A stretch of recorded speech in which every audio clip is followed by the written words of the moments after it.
Welcome everybody in the lecture hall, welcome everybody on Zoom, welcome everybody from the future. Today is actually a major change in material because we've been talking about tables and trees pretty much the entire semester. And today we are going to stop thinking about tables and trees for a moment and instead look at another shape called graph. And that's the beautiful world of graph databases. I completely redesigned the lecture and tried to change it in perspective compared to the last year. What I'm going to try to do today is actually made of two, I have two goals. The first goal is, of course, to introduce you to graph databases so that you can use them.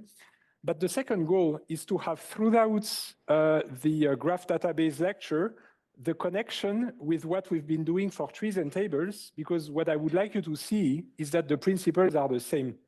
Syntax, modeling, languages, data types, and so on and so on. It's the same principles. And next week, we are going to speak about data cubes, which is yet another shape. And that's exactly the same idea, once again, of data independence. And hopefully, at the end of the semester, you'll understand that what we've been learning, even though it was for specific technologies and for specific shapes, is actually something that will be valid for the next decades. Because pretty much any shape that might actually be invented or added to the mix will follow the same general principles. And I hope that having learned SQL and JSONic, that you will find that learning the language of today, which is called Cypher, is actually not so difficult because you will notice you've already done the hard part of the work. All right, so I have two questions to ask you before we start.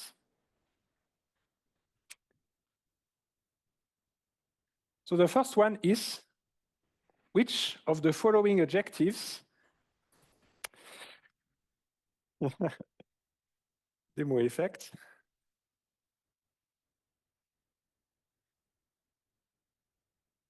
Don't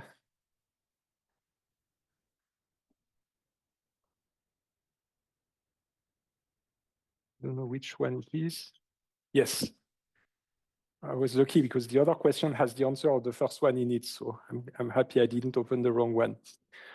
Which ones, possibly multiple answers, which one of the following adjectives qualify a well-designed query language? Functional, imperative, low-level, declarative. Oh, what did I do? Okay, that helped probably a little bit, but I wasn't supposed to show you the answers right away.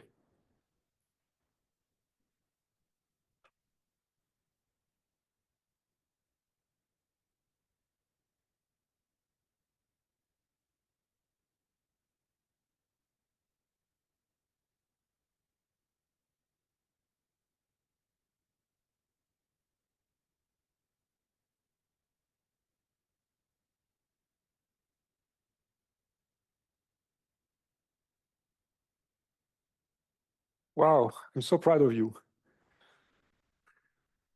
This is awesome. So you are right, of course, declarative and functional.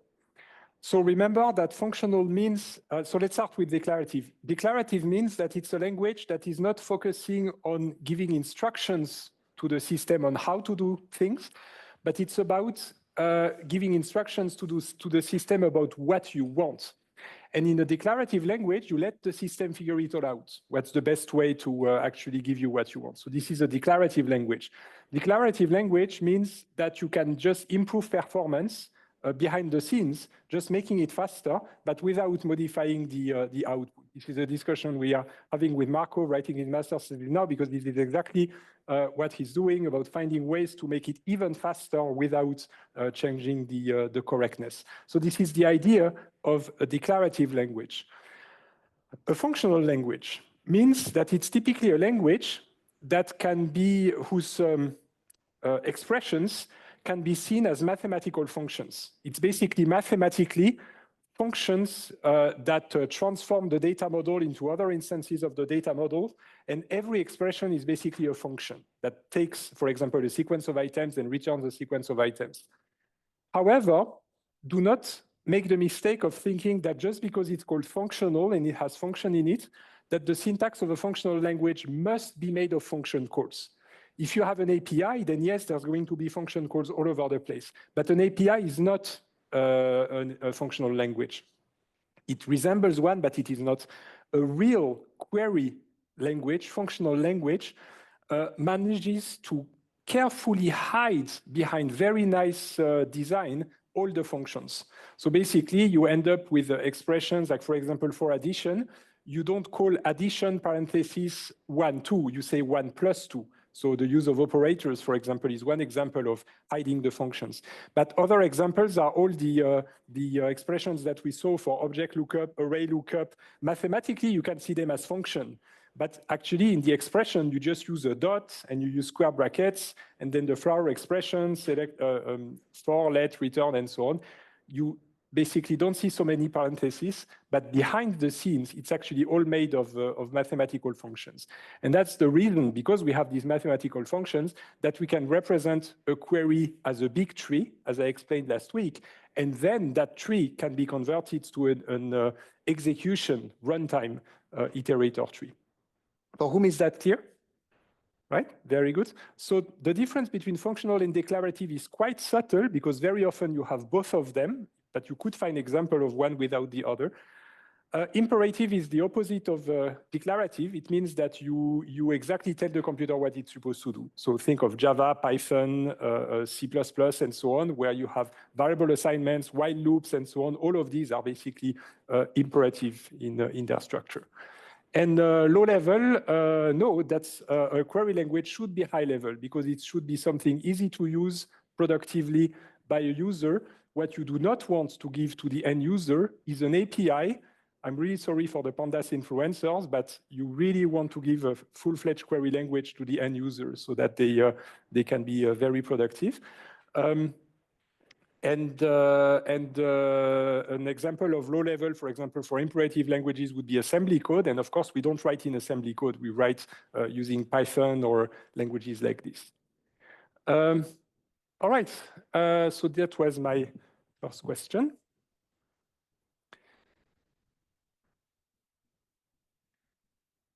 And then the question is why? Why am I telling you that a query language should not be low level, should not be imperative, but it should be functional and declarative? Is it because then we can parallelize queries? Or is it because then an optimizer can make the query faster than it would have been with a literal execution of the user's query? Or is it in order to delegate the details of the execution of the query to a machine rather than doing it yourself? Or is it because queries are more concise and easier to read and understand? Multiple answers possible.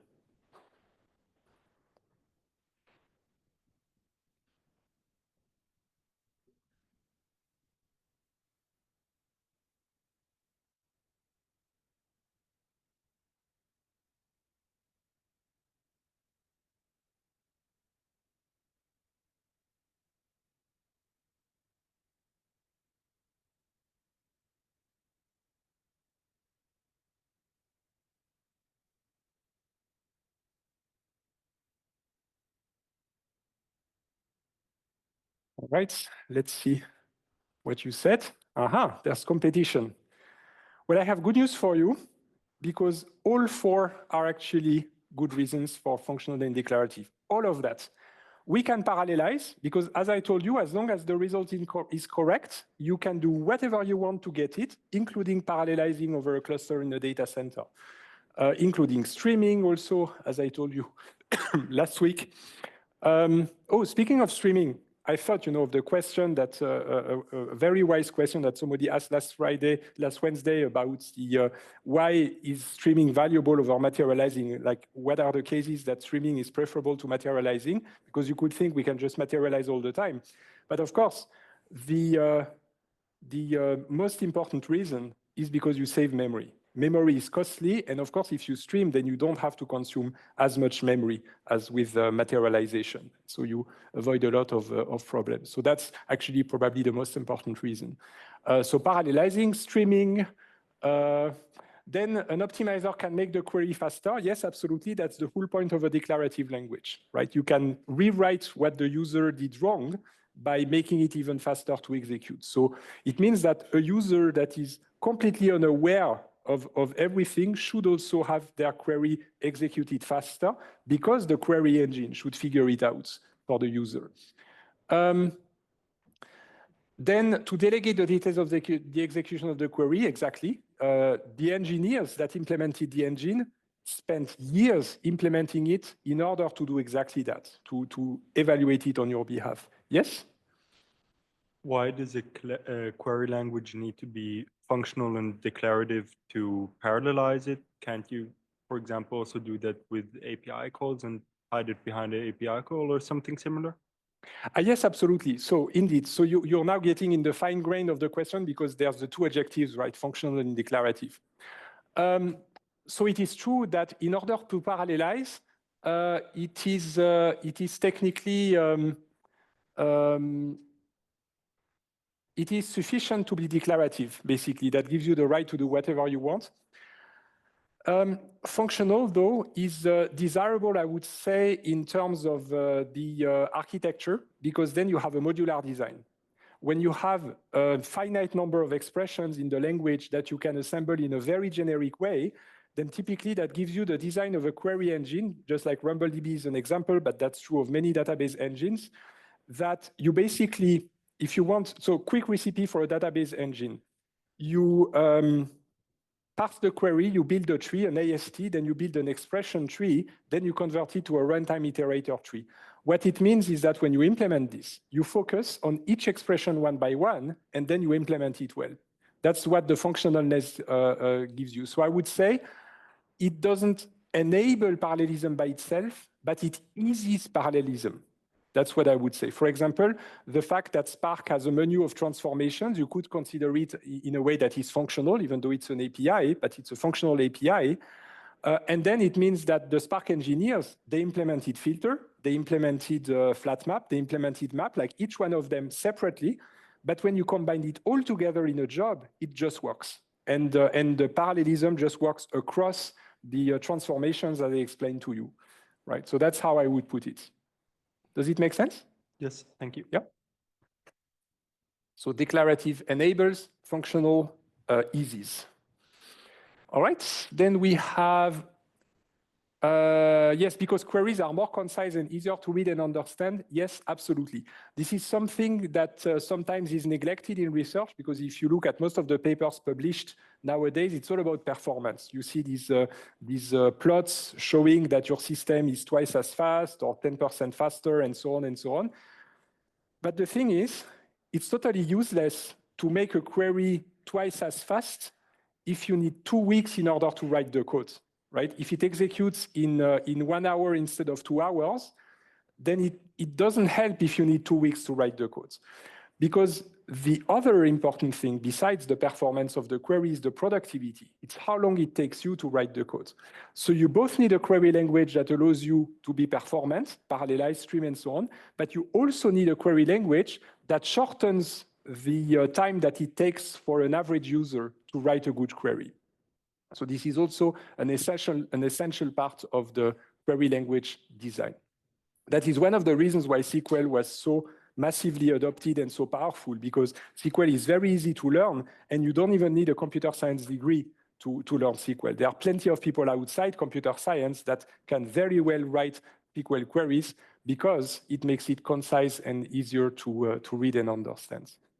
Okay, so these are all these 4 reasons are perfectly valid.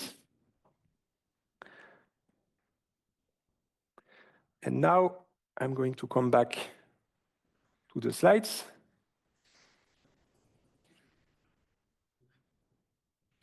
All right. Okay. All right. Graph databases. So I need to say why, because after all, we could think, okay, we can use tables, we can use trees, right? After all, that's already very useful. So when you hear the term NoSQL, graph databases are one of the 4. You very often see these 4 categories in NoSQL or in big data. It's the key value stores, the triple stores, the column stores, and the document stores. Well, it's great because in this course, we cover all 4. The key value stores, that was Dynamo and DynamoDB. The column stores, that was Bigtable / HBase. Document stores, that was MongoDB. And the triple stores is what we are going to cover today. It's actually another name for graph databases, even though when people say triple stores, they think more like RDF. I'll talk about that. So now you basically are very familiar with these things. And even though we use every time one specific example, like Dynamo, HBase, MongoDB, Neo4j, you will see that it's actually quite generic. Once you have learned one system, you can very easily learn any other system that works in the same way. So today, it's going to be the top right one, the missing one that we are going to cover. Now, what is a relational database? Well, a relational database is basically made of tables, and it's called relational because of mathematical relations, right? That a table is basically a relation. But in fact, relations also means relationship. And typically, when you teach relational databases at the bachelor's level, you also include the entity relationship model. Who heard of that, entity relationship? And the idea is that you have tables that express entities like courses, a table of courses, a table of people, a table of products, and so on. And then you have relationships that basically link this table together. And relationships can even be tables by themselves, right? You could have, for example, lectures and courses, and then you have a table with just two columns that links the lecturers to the courses, right? And that is called a relationship. Now, this whole thing works and the entire entity relationship model works because we strive to have high normal forms, to have many tables that are nicely each doing their own thing. And then how do you bring this table together? You join them. Exactly, that's a join. And so in relational databases, you have to join everything, right? You have to join all of these tables, as you do in SQL with the join clause, for example. The problem is that joins can be expensive. So now, of course, some people might react, no, but joins are actually can be done in linear time. Yes, equijoins. Equijoins can be done in linear time if you use a hash table. But this is not true of all joins. It's not always true if you have more generic predicates. And also, they are quite inefficient at relationship traversal because what's the spirit of a join? The spirit of a join is just that, for example, you have this value, and you would like to associate it with this value right here, because that might be a primary key, and that's a foreign key that points to that primary key, right? So the spirit of the join is to actually connect the rows with the rows, right? That's what a join is about. But if when you want to do a join, you need to actually build a bigger table that merges all of these tables together, technically a Cartesian product, followed by a selection predicate, which a join is. And even if you can implement it efficiently, of course, because nobody implements a join by actually taking the Cartesian product and the selection, of course, you use these the better algorithms. But nevertheless, this is quite inefficient. You're basically trying to kill a fly with an anvil, as we say in French. So we can do better than that in order to deal with relationships. And so in order to do that, we try to basically avoid the joins because they are not efficient at relationships. Now, that should actually remind you of something, because it's not the first time that I told you we want to avoid the join. And in order to avoid the joins, we denormalize. Exactly. So then you could think, okay, let's use trees, because when you denormalize, you basically get trees, right? So we could just denormalize, and then we just use the document store, and that's it. Problem solved. I can go home. My lecture is over, right? But it's not that simple, because when you denormalize, denormalizing is basically equivalent to joining on a very superficial level. But you have more than one way to join. So when you denormalize like this, you do it in a specific way because you expect that this is the join that the user is actually going to need. But actually, if you talk with industry players, for example, there was a Databricks guest lecture a while ago. And what the engineer, Bart Samuel is his name, what he was explaining is that in many cases, of course, you can predict what would be needed as a join in advance and then pre-compute the joins by denormalizing. But in some cases, you cannot know in advance what join the user is going to need, because there are so many ways that you could actually join the data. And so that actually has its limits. And sometimes you just have to do it dynamically. And that would be statically. That's before runtime, you just denormalize the tables. But we need a way to dynamically connect the cells. So it has its limits. And what's even worse is that in practice, if you start to have a very, very large database with a lot of tables, you might even have use cases that in the same query, you need to do a lot of joins. An example of that is you take a genealogical tree and you're trying to find your great-great-great-great-great-great-great-great-great-grandparents, right? Now imagine that we have a table of people and the parent-child relationship is just with a self-join, right? The table is joined with itself. That's how typically you do it. But then if you want to find your great-great-great-great and so on great parents, that involves as many joins as the number of greats in great-great-great-great parents, right? Plus minus 1 or 2. So basically, if you try to join so many tables at the same time, the performance is even worse, right? Trying to join many tables just for one query is actually quite a challenge for the database system. Something even worse, because there's even worse than that. When you do a join like that, typically, many cases, it's because you have a foreign key and a primary key, right? For example, you have a foreign key here that points to that primary key, then you have a foreign key that points to that primary key, you have a foreign key that points to that primary key. What if you want to do the reverse thing? You have the primary key, and you want to search for all the records that have a foreign key pointing to that primary key, right? That's the reversed pattern. You're trying to traverse the database in the opposite order. Now you might think, okay, how do we handle that? If we are looking, for example, not for the entire join, but just a specific records, and we just want to traverse, let's say, the specific records, specifically here, here, here, just these records right here. Now you might think, okay, we don't need to join then. We just use indices. We have an index. Basically, we have that record. We take the foreign key. We use a hash index to directly get that record, O of 1, right? Hash index, then O of 1, and so on, right? But the problem is that the hash index only works in one direction. In the other direction, typically you have a hash index on the primary key or a tree index on the primary key, but you might not have a hash index or a tree index on the foreign key, right? And so that means that in the other direction, it's going to be slow, unless, of course, you build an index on the foreign key. But then you need to build a lot of index to be ready for that. And then you have the problem that it's eating up a lot of space. Who sees the challenge that we have here? We are stuck, right? Who sees it? Get a general impression? Okay.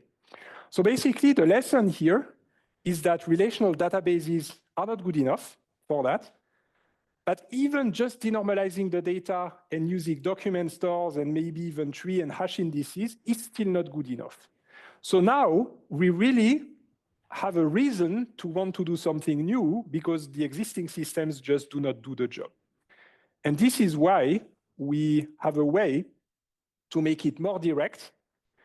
What is the most direct way that you know of in memory to basically find some data related to some other data on the physical level? Pointers, that's exactly it. And that is the key to graph databases.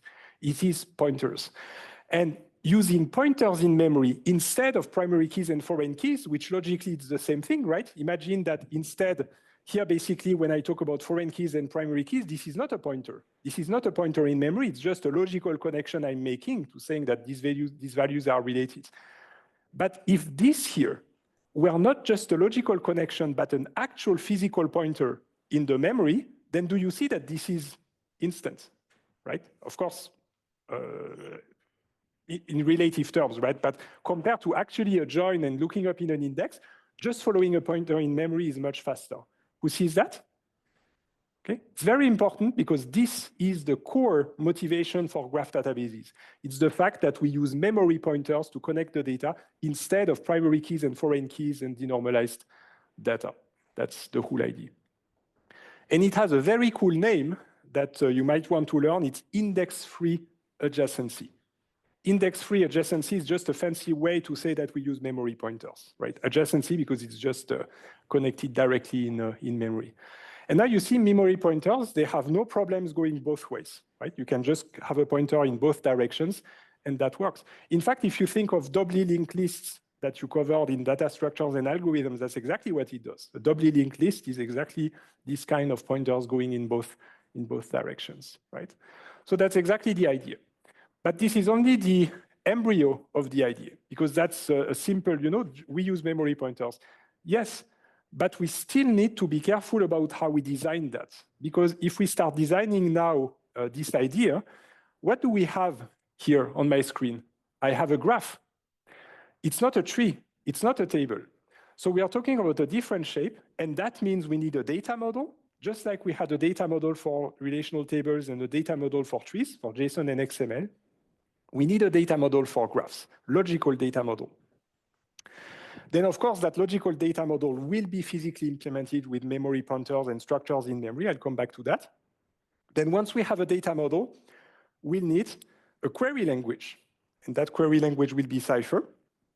And that's basically the same principles as with SQL and tables or with JSONic entries. This is what I would like you to see. Okay. So the example I'm going to take for this lecture is Neo4j. The name of the data model that we are going to use is the labeled property graph. That's the model we are going to use. Remember that for a data shape, there is not a unique model for that shape. For example, for trees, you have the XML info set, you have the JSON data model, you have the JSONic data model with sequences of items, you have plenty of models, right? And every query language has one model, but you could have several models. In the case of graph databases, there are basically two high-level competing models.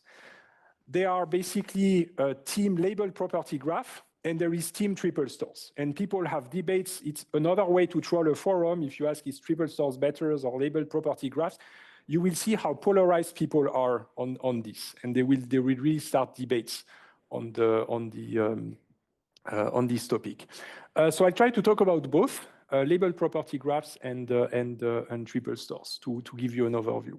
And specifically, the technology we are going to use is Neo4j, which is one of the most known database engines that cover them. All right. Now, there is another, it's actually kind of orthonormal, but you have the concept of a native graph database, and you have the concept of a database implemented on top of another one. This is something I actually briefly mentioned when we talked about document stores. Before we looked at MongoDB, I said, if you have a collection of trees, why don't you try to implement that collection of trees to store it in a relational database system and to just compile everything to SQL?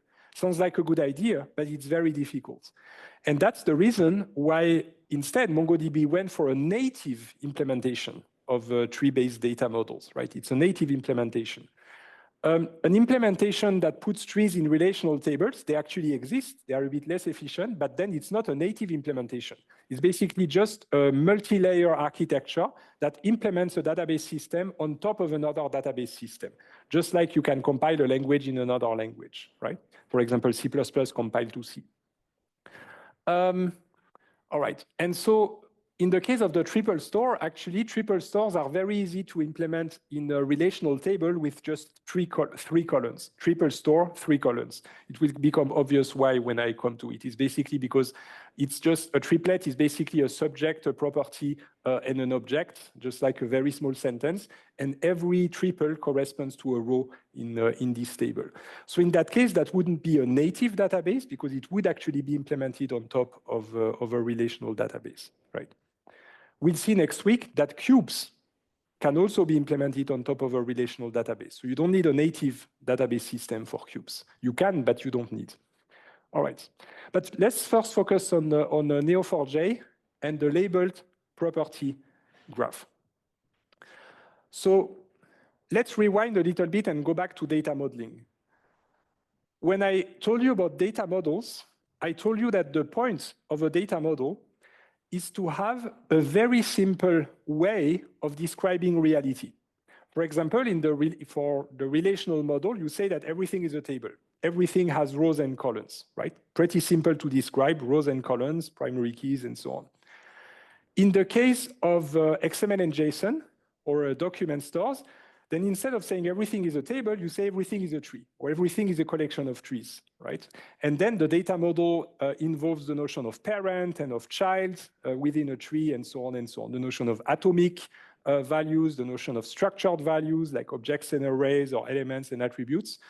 But still, it's rather concise to explain what a data model is. So now, for a labeled property graph, what do you think we would see the world as? What would be the component of a model like that? Can throw a few ideas before I show you. What would there be in a graph data model? Maybe the name label property graph would be useful to make guesses. Anybody? You can also write on Zoom if it helps. Yes, I see a raised hands there.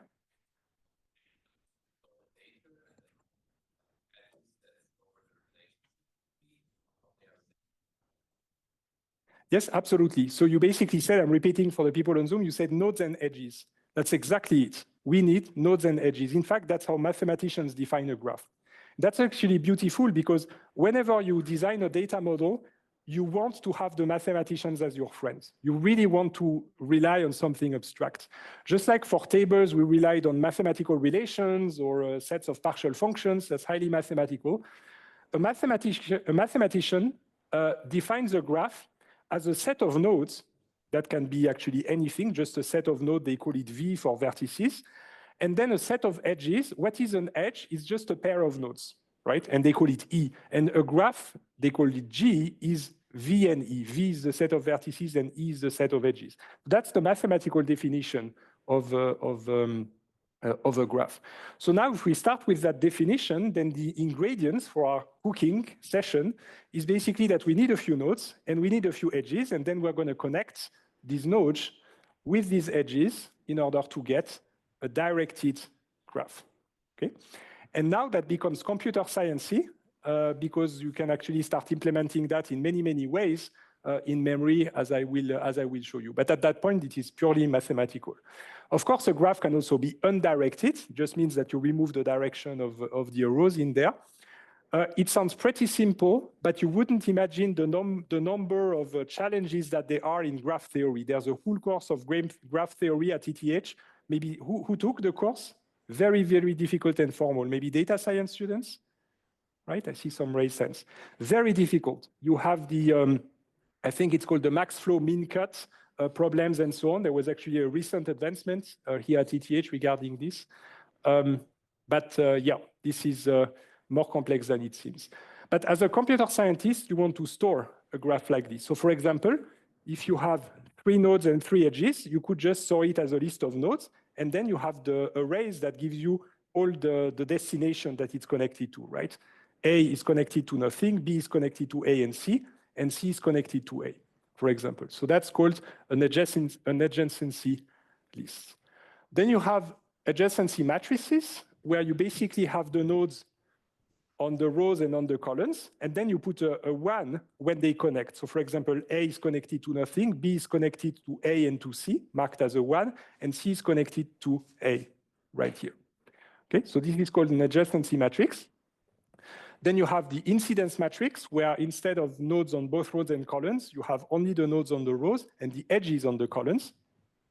Basically, every edge, the -1 tells you the source of the edge, and the 1 gives you the destination. So from B to A, from C to A, and from B to C. Okay, we still with me? All right. But this is not how we are going to implement labeled property graphs. So these are possible ways. In fact, for labeled property graphs, as the name indicates, we need to add two things, labels and properties. So now we are extending our list of ingredients. We have the nodes, we have the edges, and we have properties. We'll see that they are actually very close to JSON objects, but I'll come back to it. And then the labels that we put in there. And when we put that all together, we get an instance of a labeled property graph.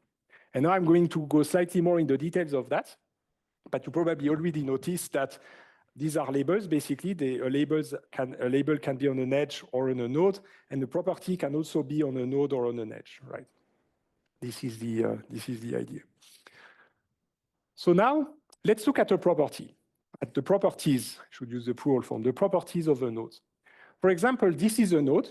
one of them in our set V. And it has three properties. Name is Einstein, first name is Albert, profession is physicist. Now you can look at it in two ways. Maybe you see actually just a database record like this. Who sees that? Everybody, hopefully, right? And who sees a JSON object? You would be right too, right? It could be seen as a flat JSON object. But that's not news because we know that a flat JSON object is the same as a flat relational record, right? Okay, so this is basically the idea of properties. What's important, and here I'm connecting it to what we already know, it's flat. It's flat. We do not allow for nestedness. We do not allow generic JSON documents with nestedness. It has to be flat, right? You just have the top level properties, and that's it. There is one exception, I'll come back to it, but generally it's completely flat. So no nestedness in there. Why? Because the nestedness, we handle it with the memory pointers and connected the nodes together. So if we also allowed for nestedness in there, that would be redundant in our model. So it's much easier to just keep it flat in here and to just consider that we have a flat tuples, basically. Okay. So now on the same node, you're going to have the properties, and you're going to have what's called labels, one or more labels. For example, this node here, whose name is Einstein, whose first name is Albert, and whose profession is a physicist, has the label person and has the label in Switzerland, for example, maybe as a specific point in time, right? Now, it might seem like totally out of the blue and a bit weird compared to a relational table. Like this is a completely different kind of objects that we have here compared to JSON or relational tables. But we can actually easily make a connection between the two. And once you see that, then you will get the intuition behind the graph databases and also understand why it's easy to store any relational database as a graph, but it's not easy to go the other way around because graph databases are in fact more generic than relational databases. So here's what I want you to see here. When you have 3 nodes or any number of nodes that share a label, they can have more labels than that, but they all share the same label, scientist. And if you look at the properties, you notice that these are the same property names. The values, of course, might be different, but it's the same property names. It kind of starts looking like a schema here, right? Some validation and so on, that they have the same structure. When you see that, same label and same schema, let's say a closed schema without any extra key, in fact, this is equivalent to this relational table right here. Who sees that? Very good. So every record here that you see is a node, and the values of the record are basically in the properties, and the name of the relation, scientist, is the label. So that's how you actually recognize that they have the same labels. This corresponds to a relational table. Who sees that it doesn't work the other way around, that you might not be able to reconstruct relational tables the other way around? Okay, we have a question? And I think on Zoom, I also saw something happened on Zoom. Unlike a relational record, at least I don't quite see that there is an equivalent of a primary key or similar thing in the properties. Now, if you, for some reason, would have multiple nodes with the same properties, would you summarize them in one node and have multiple edges to that node? Or is it also possible to have multiple nodes with the same properties? So it's a design decision, basically. There is a natural mapping, so there is a straightforward mapping, but it's not the only one. You could implement the same thing in many ways. Typically, the idea is that in the same way that a record in a highly normalized or high normal form, a record basically corresponds to some real life thing. For example, a record is a person, a record is a course, a record is a country. And the same goes for nodes. Basically, every node represents a thing or a person or a concept of real life. This is how you think about it. And then you have this duality between seeing it as a record or seeing it as a node in the database. But this is how it corresponds. Now, getting to the primary key, we also have something like this in graph databases. Because I will show you in the language. So in SQL, it's basically using a select from where, and you use where with a predicate on the primary key. And if you have an index, that's going to be fast, right?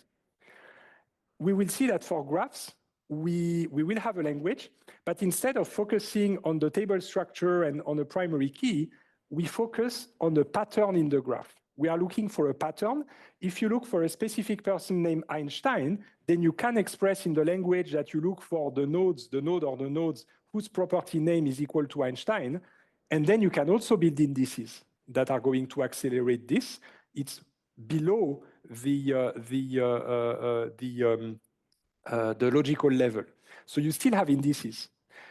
But you still need to see that you have the memory pointers that replace what were joins before, that you don't need an index for that. You just follow the pointer. But what the indices are for in the graph database is to very quickly locate the nodes that you're looking for. When you just start the query and bootstrap out of nowhere, you need a way to directly get the nodes that you want to start with. Does it make sense? I think so. Yeah. All right. Hopefully it will make more sense as I go through the material. Yeah. All right. There is one question on Zoom. Yes. Why does the notion of label have to be first class? Wouldn't it be possible to simply have one or more properties corresponding to the labels? I told you that triple stores versus label property graphs, that's polarizing. That's exactly what the triple store people are going to say to the label property graphs. They exactly have this argument.